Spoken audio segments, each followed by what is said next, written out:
What's up everyone? Welcome back to the channel. Hopefully you all are doing well. Today we are going to start our new chapter meaning and objective of accounting. Firstly हम explain करेंगे आपको what is accounting, second is characteristics of accounting, third is objectives of accounting and fourth types of accounting. Firstly हम understand करेंगे why we are prepare accounting. हम accounting क्यों करते हैं, Y accounting actually में हम क्यों करते हैं, टू कीप सिस्टमैटिक रिकॉर्ड्स. एक सिस्टमैटिक रिकॉर्ड्स को मेंटेन करने के लिए, प्रिपेयर करने के लिए अकाउंटिंग की जाती है. फर्स्टली हम यहाँ पर तीन वर्ड्स को एक्सप्लेन करेंगे, accounts, accounting and accountancy. Accounts क्या होता है? अकाउंट सिंपल है. अपन कोई भी जब लिस्ट प्रिपेयर करते हैं, मान लो अपने डोमेस्टिक यूज़ के लिए भी हम लिस्ट प्रिपेयर करते हैं, मान लो कोई गुड्स परचेज किया उसके लिए भी लिस्ट प्रिपेयर करते हैं, हम हमारे घर का छोटा मोटा बजट भी प्रिपेयर करते हैं. तो ये जो फर्स्ट टाइम जो आप अपने वे से एक तरीके से कागज़ में या कॉपी में जो भी नोट डाउन कर लेते हो, दैट इज़ अकाउंट्स. ठीक है ना, उसका कोई फॉर्मेट होता है ना कुछ होता है, सिंपली वे में आपने उसको नोट कर लिया, that is accounts. Then after अगर आप इसको सिस्टमैटिक वे में रखते हो, सिस्टमैटिक वे का मतलब एक फॉर्मेट में प्रिपेयर करते हो, डेबिट क्रेडिट का यूज करते हो या जो भी आप स्लिप बना रहे हो उसका एक सिस्टमैटिक वे रखते हो आप और उसको रिकॉर्ड कर लेते हो अपनी बुक्स में, वेल प्रिपेयर करते हो, तो उसको अकाउंटिंग कहते हैं. Then third accountancy, it is the process of accounting. जो भी कुछ हमने किया है उसकी क्या प्रोसेस है, क्या प्रोसीजर है, ये अकाउंटेंसी कहलाता है. First accounting. Accounting refer to collecting, summarizing, analyzing and reporting the information of business in monetary terms.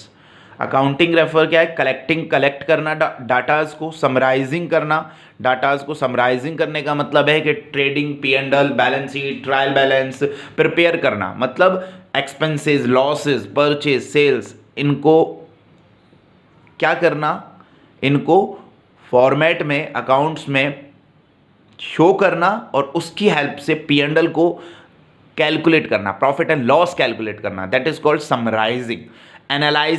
Analysing का मतलब होता है कि जो भी रिकॉर्ड्स आपने प्रिपेयर किए हैं वो प्रीवियस ईयर्स के जो भी आपके अकाउंट्स है उनसे कंपैरिजन करना और ये कैलकुलेट करना कि आपके बिजनेस ने ग्रोथ की है या डाउन गया है आपका बिजनेस. इस तरीके की चीज़ों को एनालाइजिंग बोलते हैं यहाँ पर. एंड रिपोर्टिंग, रिपोर्ट बनाना कि जो भी आपका हुआ है उससे आपने एक रिपोर्ट बनाई और उस रिपोर्ट को प्रोवाइड कराना आप अपने जो यूजर्स होते हैं, जो भी आपके एक तरीके से बिजनेस में पैसा इंट्रोड्यूस करते हैं या जो भी आपके क्या होते हैं पार्टीज होती है, उनको रिपोर्ट क्या करना, प्रेजेंट करना. द इंफॉर्मेशन ऑफ बिजनेस की ये इंफॉर्मेशंस को क्या करना, मॉनेटरी टर्म्स में रिप्रेजेंट करना, मनी के टर्म्स से रिप्रेजेंट करना ही अकाउंटिंग है. तो फाइनली अकाउंटिंग मीन क्या है, अकाउंटिंग रेफर्स टू कलेक्ट करना डाटाज को, समराइजिंग करना, एनालाइजिंग करना और reporting the information of business in monetary terms, that is called accounting. Second is the characteristics of accounting. अच्छा, कैरेक्टरिस्टिक्स भी बोल सकते हो, फीचर्स भी बोल सकते हो, एट्रीब्यूट्स भी बोल सकते हो. और यहाँ पर जो इसके कैरेक्टरिस्टिक्स हैं वो इसकी प्रोसेस के भी कुछ पॉइंट्स हैं. अकाउंटिंग के अगर मैं प्रोसेस की बात करूं तो हम ये कह सकते हैं कि कैरेक्टरिस्टिक्स और प्रोसेस आर सेम. एक चीज मैं और आपको बताना चाहूंगा, जब भी आप कोई डेफिनेशन लर्न करते हो या मीनिंग लर्न करते हो तो ऑलवेज रिमेंबर जो डेफिनेशन के पॉइंट्स होते हैं उन्हीं को अपन अगर कैरेक्टरिस्टिक्स में लिख दें तो वो कैरेक्टरिस्टिक्स प्रिपेयर बन जाते हैं आपके. जैसे वहाँ कलेक्टिंग था, समराइजिंग था, एनालाइजिंग था, रिपोर्टिंग था और ये सारी चीज़ें हम ऊपर डिस्कस कर चुके हैं. तो यही कैरेक्टरिस्टिक्स है. ठीक है, फर्स्ट कैरेक्टरिस्टिक्स क्या है, फर्स्ट कैरेक्टरिस्टिक्स है an art as well as science. जो अकाउंटिंग है वो आर्ट भी है और साइंस भी है. मतलब अकाउंटिंग जो है वो आर्ट भी और साइंस भी है. वो कैसे, साइंस एक्चुअली में होती क्या है, साइंस का मतलब है एक तरीके से हम जिसमें प्रिंसिपल्स फॉलो होते हैं और उन प्रिंसिपल्स के बेसिस पर रिजल्ट कैलकुलेट किया जाता है. प्रिंसिपल्स का मतलब क्या होता है, जैसे कि कोई भी हमारा जो साइंस है, मतलब साइंस में जो भी प्रिंसिपल्स बने हैं वो ये कहते हैं कि अगर कोई भी चीज़ है तो उसके होने का रीज़न है. जैसे कि अगर मैं बात करूं कि अगर किसी भी बॉल को ऊपर ऊपर फेंकते हैं तो उसके नीचे आने का भी रूल है, न्यूटन का रूल। तो ये सब क्या है, प्रिंसिपल्स हैं जिनके बेसिस पर साइंस ने बताया है कि कोई भी चीज है वो क्यों है। अगर अपन प्रेशर देते हैं, अगर किसी भी बंद चीज में अगर कोई भी गुब्बारा वगैरह उसमें प्रेशर देते हैं तो वो गुब्बारा क्या होता है, फूलता है। तो उसका क्या है रीजन, ये प्रिंसिपल्स है कि प्रेशर की वजह से वो क्या होता है। अब क्या बोला मैंने कि साइंस में प्रिंसिपल्स फॉलो होते हैं, इसी तरीके से जो अकाउंटिंग होती है ना, इस अकाउंटिंग में भी प्रिंसिपल्स फॉलो होते हैं जिनके बेसिस पर अकाउंटिंग प्रिपेयर की जाती है, अकाउंट्स बनाए जाते हैं। तो इसलिए मैं कह सकता हूं कि जो अकाउंटिंग है वो साइंस है। अच्छा, साइंस भी है और आर्ट भी है, दोनों है ना, an art as well as science, an art as well as science का मतलब आर्ट भी और साइंस भी है। अच्छा, आर्ट क्यों है, देखो आर्ट का क्या मतलब होता है, आर्ट का मतलब होता है किसी भी चीज को बेटर वे से रिप्रेजेंट करना, दैट इज कॉल्ड आर्ट। एक बहुत अच्छे तरीके से किसी भी चीज को रिप्रेजेंट करना। फॉर एग्जांपल देखो, हर टीचर अकाउंट्स पढ़ाता है, हर टीचर इंग्लिश पढ़ाता है, हर टीचर हिंदी पढ़ाता है, हर सब्जेक्ट हर टीचर पढ़ाता है, बट हमें कुछ जो हमारे स्पेशल टीचर्स होते हैं उन्हीं का क्यों समझ में आता है, बाकी टीचर्स का क्यों नहीं समझ में आता है, क्या रीजन है इसके पीछे। हर किसी का पढ़ाने का तरीका अलग है, हर कोई जो पढ़ाता है वो चीज तो एक ही पढ़ाता है, बट उन सबका क्या है, वे अलग है, जो उनकी टीचिंग का वे है वो अलग है। तो इसलिए मैं कह सकता हूं कि जो अकाउंटिंग है, अकाउंटिंग भी बहुत पर्सन्स बनाते हैं, बहुत अकाउंटेंट्स बनाते हैं, लेकिन सबका अलग अलग वे है बनाने का, उनके अलग अलग थॉट्स से बनाने के, उनके अलग अलग फॉर्मेट से बनाने के। तो इसलिए मैं कह सकता हूं कि जो अकाउंटिंग है and art as well as science दोनों है। ये recording of the financial transaction only, जो अकाउंटिंग है उसमें फाइनेंशियल ट्रांजैक्शंस को ही रिकॉर्ड किया जाता है। फाइनेंशियल ट्रांजैक्शन का मतलब क्या है, वो पॉइंट थर्ड में देखो, रिकॉर्डिंग टर्म्स ऑफ मनी, जो मनी के टर्म्स में क्या हो जाए, रिप्रेजेंट हो जाए, that is called financial transaction. Financial transaction का मतलब वित्त मतलब पैसा, पैसा मतलब मनी, तो recording in terms of money, जिसको मनी की टर्म्स में रिप्रेजेंट किया जा सकता है। फॉर एग्जांपल देखो, अभी रिसेंटली कोविड की वजह से बिजनेस की बहुत सारी प्रॉब्लम्स चल रही है, उसकी वजह से हमारे बिजनेसेस बहुत ज्यादा अफेक्ट हो रहे हैं। हम जहां पर डे की 5000 रुपीज पर की सेलिंग करते थे, आज वो सेलिंग नहीं हो पा रही है 5000 की, वो 500 पर ही रह रही है। तो क्या इस लॉस को अकाउंट्स में शो किया जाएगा कि ये लॉस हो रहा है? नहीं, क्योंकि ये लॉस मनी की टर्म्स में नहीं रिप्रेजेंट हो सकता। क्या ये मनी की टर्म्स में हो रहा है? नहीं सर, कैसे नहीं हो रहा, 5000 की जगह 500 का हो रहा है।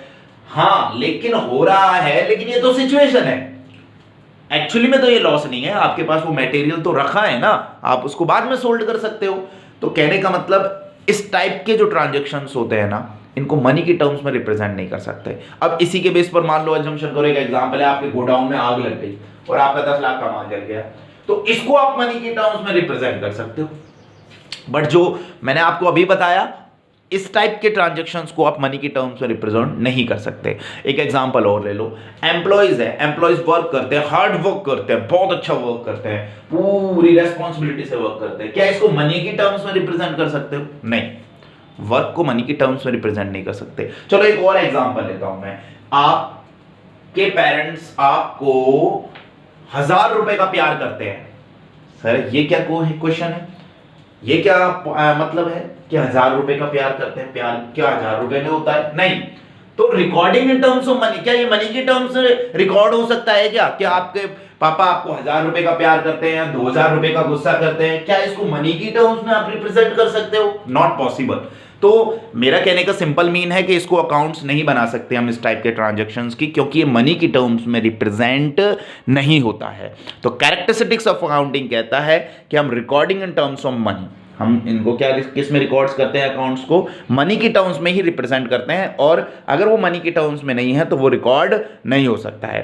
क्लासिफाइंग, अब क्लासिफाइंग का मतलब समझो। देखो मैं इसको जो नॉर्मल एक एग्जांपल लेके समझाऊंगा, अकाउंट्स में क्या होता है उसका मतलब बाद में बताऊंगा, पहले क्लासिफाइंग का मतलब समझ लो स्टूडेंट्स। देखो मेरे पास यहां पर अजम्पशन करो असेंबली लग रही है, और असेंबली में 9th 10th 11th और 12th के 4th क्लास के स्टूडेंट्स मेरे पास यहां बैठे हैं। अब मैं क्या कहूंगा कि भैया 9th क्लास तो 9th क्लास के रूम में जाओ, 10th क्लास 10th के में जाओ, 11th 11th के में जाओ, 12th 12th के में जाओ। राइट और रॉन्ग? बिल्कुल सर राइट है, यही बात होती है। तो यहां पर मैंने क्या कर दिया, हर क्लास को क्लासिफाई कर दिया। नाइन्थ के जितने भी स्टूडेंट्स हैं वो अलग पार्ट में कर दिए, 10th के अलग। तो ये होता है क्लासिफाइंग करना। क्लियर है स्टूडेंट्स? अब अगर मैं इसको और बोलूं कि boys boys one side and girls girls one side, तो ये भी क्या बन गया? क्लासिफाइंग बन गया। ऐसे ही बिजनेस में भी जब अकाउंट्स में क्लासिफाई किया जाता है तो कैसे किया जाता है? अकाउंटिंग में क्लासिफाई वर्ड का मतलब क्या है कि बिजनेस में अगर कोई परचेज हुई है तो उसको सबको परचेज के एक बॉक्स में लिख दो, उस बॉक्स को बोलते हैं परचेज अकाउंट। अकाउंट का फॉर्मेट मैंने आपको बताया था, टी शेप अकाउंट है कि याद हो तो आपको, जब मैंने बेसिक अकाउंटिंग टर्म 1 बताई थी उसमें फर्स्ट पार्ट बताया था, उसमें बताया था टी शेप अकाउंट। तो ऐसे परचेज अकाउंट बनता है। परचेज अकाउंट में ऑल द डिटेल्स आती हैं परचेज की, चाहे वो क्रेडिट हुई हो, चाहे उधार में हुई हो, चाहे नगद में हुई हो। तो सेल्स, जितनी भी गुड्स आपने सोल्ड किया है, जो भी सेल्स किया है, वो सेल्स के अलग फॉर्मेट में आ जाएगा, वो सेल्स अकाउंट है। मान लो कोई राम्स अकाउंट बनाना है आपको, तो राम से रिलेटेड कोई भी ट्रांजैक्शन है वो राम के में आ जाएगा। तो यहां मैंने क्या कर दिया? क्लासिफाई कर दिया। राम की चीजें राम के बॉक्स में, परचेज की चीजें परचेज के बॉक्स में, सेल्स की चीजें सेल्स के बॉक्स में। अब इस बॉक्स को अकाउंट बोलते हैं यहां पर हमारे अकाउंटिंग के लैंग्वेज में। तो अकाउंटिंग में क्या करते हैं? क्लासिफाइंग करते हैं कोई भी जो भी पर्टिकुलर हमारा एक्सपेंसेस है या हमारा परचेज सेल है। समराइजिंग। अब समराइजिंग का मतलब क्या है? एक्चुअली में समराइजिंग का मतलब होता है कि हम इसमें ट्रायल बैलेंस, ट्रेडिंग और P&L अकाउंट ये बनाते हैं, समराइज करते हैं। जो भी हमारे ट्रांजैक्शन है उसका क्या करते हैं? समराइजेशन करते हैं और एक्चुअली में प्रॉफिट लॉस की कैलकुलेशन करते हैं इसमें समराइजिंग में। Interpretation, analysing.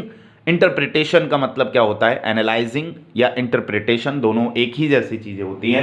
हम क्या करते हैं? हमारे प्रीवियस ईयर के जो भी हमारे प्रॉफिट लॉस हुए हैं उससे इस ईयर के प्रॉफिट लॉस में कंपैरिजन करते हैं और ये कैलकुलेट करते हैं कि हमारी ऑर्गेनाइजेशन ग्रोथ में जा रही है, हमारी ऑर्गेनाइजेशन को प्रॉफिट गेन हो रहे हैं मोर देन, या इंक्रीजिंग ऑर्डर में जा रहा है हमारा ऑर्गेनाइजेशन, या डिक्रीजिंग ऑर्डर में जा रहा है। मतलब हमको according to last year profit हुआ है या लॉस हुआ है, अकॉर्डिंग टू प्रीवियस ईयर्स हमें हमारे बिजनेस में ग्रोथ मिली है या हमारे बिजनेस को डाउन गया है।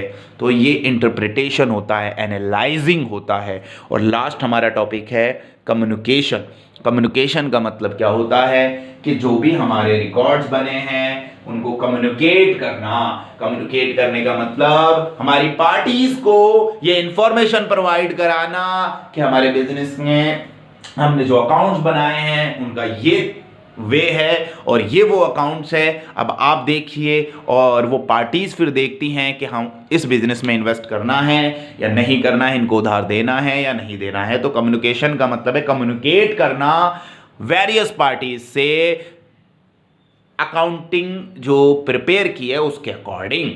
आई होप स्टूडेंट्स आपको कैरेक्टरिस्टिक्स ऑफ अकाउंटिंग क्लियर हुआ होगा। अब पार्टीज कौन कौन सी होती है? गवर्नमेंट होती है, शेयर होल्डर्स होते हैं, लैंडर होते हैं, वेंडर होते हैं, क्लियर है, डायमेंचर होल्डर होते हैं, एम्प्लॉयज होते हैं, ये सब पार्टीज होती है। नेक्स्ट टॉपिक थर्ड है ऑब्जेक्टिव्स ऑफ अकाउंटिंग। स्टूडेंट्स हर किसी चीज का ऑब्जेक्ट है, जैसे कि हमारे ऑब्जेक्ट का मतलब समझो। फर्स्टली देखो डिटेल एक्सप्लेन करना इजी होता है, फर्स्टली ये एक्सप्लेन, ये अंडरस्टैंड करना थोड़ा टिपिकल होता है कि what is the meaning of objective. Objective का मतलब है लक्ष्य, उद्देश्य, M.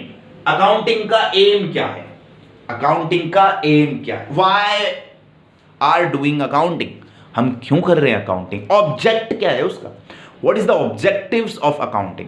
Objectives of accounting first point है to keep systematic record of business transaction। जो भी business transaction है, for example goods purchase करना, goods sold करना, expenses करना, कैपिटल इन्वेस्ट करना, आपका डिस्काउंट का फैक्टर, आपका प्रॉफिट लॉस कैलकुलेट करना, ये सब बिजनेस ट्रांजेक्शन्स हैं। इन बिजनेस ट्रांजेक्शन्स को एक सिस्टमैटिक वे में प्रिपेयर करना, रिकॉर्ड करना, that is called to keep systematic record of business transaction. अब ये क्यों जरूरी है? ऑब्जेक्ट क्यों है ये? भाई ऑब्वियसली बात है, हमारे बिजनेस ट्रांजेक्शन एक सिस्टमैटिक रिकॉर्ड में अगर अपन मेंटेन करेंगे, प्रिपेयर करेंगे, तो उस कंडीशन में हमारे बिजनेस के लिए हेल्पफुल होंगे find out the profit and loss, to calculate the profit and loss. Calculate करने के लिए प्रॉफिट लॉस को ये ईजी रहेगा कि हमारे रिकॉर्ड्स एक सिस्टमैटिक मैनर में हो। टू कैलकुलेट प्रॉफिट और लॉस, ऑब्वियसली बात है, अकाउंटिंग का ऑब्जेक्ट क्या है? फर्स्ट ऑब्जेक्ट यही है, अरे भैया मैं इतनी बुक्स प्रिपेयर करूंगा, मैं एक अकाउंटेंट अपॉइंट करूंगा, यही तो पता लगाऊंगा ना कि मेरा बिजनेस में प्रॉफिट चल रहा है और लॉस चल रहा है। सर क्यों जरूरी है ये फाइंड आउट करना? अरे भैया मुझे इस बार अगर पता चलेगा कि मेरे बिजनेस में 50,000 का प्रॉफिट हुआ है तो नेक्स्ट ईयर इसको मैं 50,000 को 5 लाख करने का ट्राई करूंगा कि नहीं करूंगा। तो मेरा यहां पर मोटिव क्या है कि मुझे ये पता रहे कि मेरे बिजनेस में क्या प्रॉफिट हो रहा है और मैं आगे आने वाले फ्यूचर में उस प्रॉफिट को मैक्सिमाइज कर सकूं। तो ऑब्जेक्टिव अकाउंटिंग सेकंड पार्ट था टू कैलकुलेट प्रॉफिट और लॉस। नेक्स्ट है third, to ascertain the financial position, मतलब हमारे बिजनेस की फाइनेंशियल पोजीशन को क्या करना, पता लगाना उनके बारे में। सर फाइनेंशियल पोजीशन का मतलब क्या होता है? फाइनेंशियल पोजीशन का मतलब होता है एक तरीके से बैलेंस शीट में जो हमारी एसेट्स एंड लायबिलिटीज होती है कि हमारे बिजनेस में हमारी कितनी एसेट्स है, हमारे पास कितने फैन है, एसी है, मशीन है, कार है, बिल्डिंग है, और हमारे कितनी हमें लायबिलिटीज पे करनी है, कितनों का पेमेंट हमें करना है, ये कैलकुलेट करना, ये मेजरिंग करना, that is called ascertain the financial position. Next है to check the progress of business, check करते रहना कि बिजनेस में क्या प्रोग्रेस हो रही है, नहीं हो रही है, और कितनी प्रोग्रेस के बेसिस पर। ये अकाउंटिंग का मेन ऑब्जेक्ट है कि मेन ऑब्जेक्ट यही है to check the progress of business कि प्रीवियस ईयर में हमारा क्या था, इस ईयर में क्या है, हमारे को ग्रोथ मिला है या नहीं मिला है। तो ये चेक करते रहना प्रोग्रेस को बिजनेस की, दैट इज रीजन वाइज भी हम अकाउंटिंग प्रिपेयर करते हैं। To provide information to various parties, मैंने बताया था पार्टीज कौन होती है, गवर्नमेंट होती है, शेयर होल्डर होते हैं, लेंडर होते हैं, डिबेंचर होल्डर होते हैं, गवर्नमेंट होती है, एम्प्लॉयज होते हैं, ये वेरियस पार्टीज होती हैं जो हमारे बिजनेस, इन्वेस्टर्स होते हैं जो हमारे बिजनेस में इन्वेस्ट करते हैं, पैसा लगाते हैं, काम करते हैं, और हमारे बिजनेस कस्टमर्स होते हैं जो हमारे बिजनेस में ग्रोथ प्रोवाइड कराते हैं, जो हमारे बिजनेस के बेसिस हैं, आधार हैं। तो ये प्रोवाइड इंफॉर्मेशन, इनको इंफॉर्मेशन प्रोवाइड कराना कि अकाउंटिंग इसलिए भी जरूरी है। मेन जरूरी जो पोर्शन है ना, बेसिक जो इसका ऑब्जेक्ट है वो यही है कि इन लोगों को ये बताना कि भैया हमारे बिजनेस में ये एसेट्स है, ये लायबिलिटीज है, ये प्रॉफिट हो रहा है, ये लॉस हो रहा है। इनको जब ये चीज पता रहेगी तभी ये हमारे बिजनेस में अपना पैसा इंट्रोड्यूस करेंगे, हमारा प्रोडक्ट परचेज करेंगे कस्टमर, और गवर्नमेंट को भी टैक्स इसी के बेसिस पर दिया जाता है। अकाउंटिंग इसलिए ही की जाती है। गवर्नमेंट को टैक्स कैसे देंगे अगर हम रिकॉर्ड्स ही नहीं रखेंगे, अकाउंट ही नहीं बनाएंगे तो? एम्प्लॉइज को सैलरी कैसे देंगे? कस्टमर हमारा प्रोडक्ट कैसे लेंगे? भैया कस्टमर को यही नहीं पता कि ये ऑर्गेनाइजेशन गुड पोजीशन पर है या बैड पोजीशन पर है। अच्छे के साथ सब चलते हैं, बुरे के साथ कोई नहीं चलता है। तो provide information to various parties को इंफॉर्मेशन प्रोवाइड कराने के लिए भी अकाउंटिंग प्रिपेयर की जाती है, अकाउंट्स बनाए जाते हैं। Next point number 4, types of accounting. Accounting के 5 टाइप्स हैं। फर्स्ट टाइप है कॉस्ट अकाउंटिंग। कॉस्ट अकाउंटिंग क्यों कैलकुलेट किया जाता है? एक्चुअली में कॉस्ट अकाउंटिंग बनाई जाती है जहां मैन्युफैक्चरिंग कंसर्न होता है। मैं आपको बताता हूं, मेनली 2 कंसर्न होते हैं, ट्रेडिंग कंसर्न और मैन्युफैक्चरिंग कंसर्न। ट्रेडिंग कंसर्न और मैन्युफैक्चरिंग कंसर्न। ट्रेडिंग का मतलब है जिनका काम माल खरीदना फिर उसको रीसेल करना, बेचना, अपनी तरफ से उसमें कुछ नहीं लगाते वो कहलाता है ट्रेडिंग कंसर्न। जैसे आपने देखा होगा इंदिरा बाजार में जो जींस पैंट शर्ट होते हैं, जो भी शॉप्स होती हैं जींस की, पैंट शर्ट की, वो क्या करते हैं, बना बनाया गुड्स लाते हैं और उसको सेल कर देते हैं। 400 का लाए, 700 में सोल्ड कर दिया। तो ये क्या होती है? ट्रेडिंग कंसर्न होते हैं ये, ट्रेडिंग कंसर्न। एक होते हैं मैन्युफैक्चरिंग कंसर्न, जिनका काम होता है रॉ मटेरियल, कच्चा माल लाना, उसको बनाना और उसके बाद उसको रीसेल करना, उसको बेचना। अब वो बनाएंगे फिर बेचेंगे, वो बनाएंगे फिर बेचेंगे। तो ये होता है कौन सा कंसर्न? ये होता है कौन सा कंसर्न? Manufacturing concern.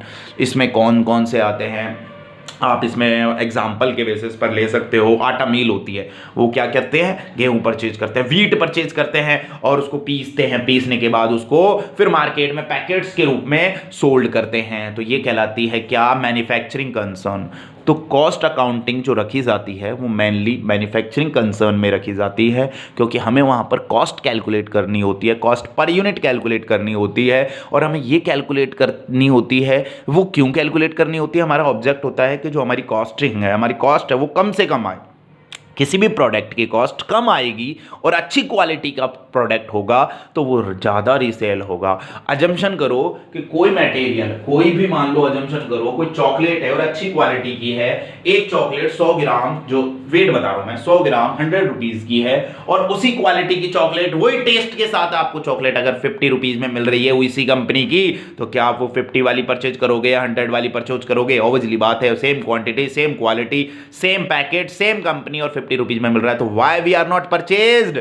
तो इसी reason wise cost accounting prepare की जाती है। उसमें हम ये देखते हैं कि किस तरीके से हमारी कॉस्ट को मिनिमाइज किया जाए ताकि हमारा प्रोडक्शन इंक्रीज हो जाए, और प्रोडक्शन इंक्रीज होने से प्रॉफिट इंक्रीज हो जाए। तो कॉस्ट अकाउंटिंग प्रिपेयर इसलिए की जाती है, इसलिए कॉस्ट अकाउंटेंट रखा जाता है बाकायदा, और उसका काम होता है कॉस्ट को कम करना। कॉस्ट को जितना कम करेगा उतना बेनिफिट होगा ऑर्गेनाइजेशन को, क्योंकि उसके एक्सपेंसेस कम होंगे। नेक्स्ट है second, tax accounting. Tax accounting का मतलब क्या होता है? गवर्नमेंट को जो टैक्स दिया जाता है उसका इसमें प्रोसीजर होता है। अब ये अकाउंटिंग इसलिए जरूरी है कि गवर्नमेंट को टैक्स जब दिया जाता है तो अगर आप टैक्स अकाउंटिंग करते हो तो उस कंडीशन में आपको हेल्प मिलती है, क्योंकि टैक्स की लिमिट नहीं है, लिमिटेड बेसिस पर है। अब टैक्स को किस तरीके से क्या किया जाता है? कंट्रोल किया जाता है। अब कंट्रोल का मतलब है कि देखो, एक तो होता है टैक्स की चोरी करना और टैक्स को बचाना, दोनों में फर्क होता है। एक तो टैक्स की चोरी करना और टैक्स को बचाना, दोनों में फर्क होता है। तो टैक्स को आप यहां पर बचाते हैं। हम बचाते कैसे हैं? ऑब्वियसली बात है कि ऐसे हम कुछ वे देखते हैं ताकि जिसके रीजन वाइज हमारे टैक्स में मिनिमाइजेशन हो जा सके। तो गवर्नमेंट को टैक्स देने का जो कैलकुलेशन होता है कि गवर्नमेंट को कैसे टैक्स देना है, क्या उसका प्रोसीजर है, क्या उसकी रेट्स लगेगी, उसके लिए टैक्स अकाउंटिंग प्रिपेयर की जाती है।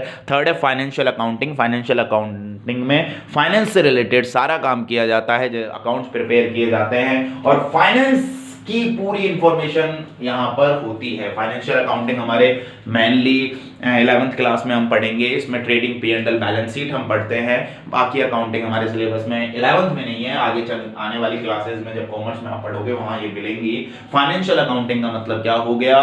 फाइनेंस को रिकॉर्ड करना, फाइनेंस से रिलेटेड ट्रांजेक्शंस को रिकॉर्ड करना। ट्रेडिंग, P&L, बैलेंस शीट इसके मेन पोर्शन है। Find out the profit and loss, calculate the profit और लॉस, फाइनेंशियल अकाउंटिंग में ये किया जाता है। मैनेजमेंट अकाउंटिंग में मैनेज किया जाता है एम्प्लॉइज, कस्टमर,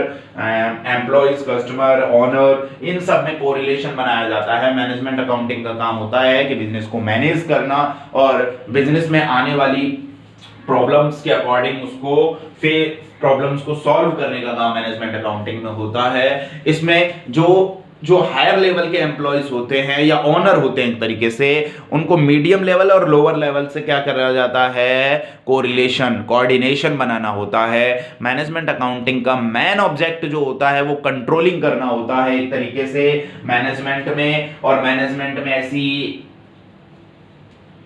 फैसिलिटीज प्रोवाइड कराना होता है ताकि बिजनेस एक रेगुलरली बेसिस पर चलता रहे और प्रॉफिट गेन करता रहे और बिजनेस में कोई भी क्या नहीं आए, रुकावटें नहीं आए। नेक्स्ट है लास्ट, सोशल रेस्पॉन्सिबिलिटी अकाउंटिंग।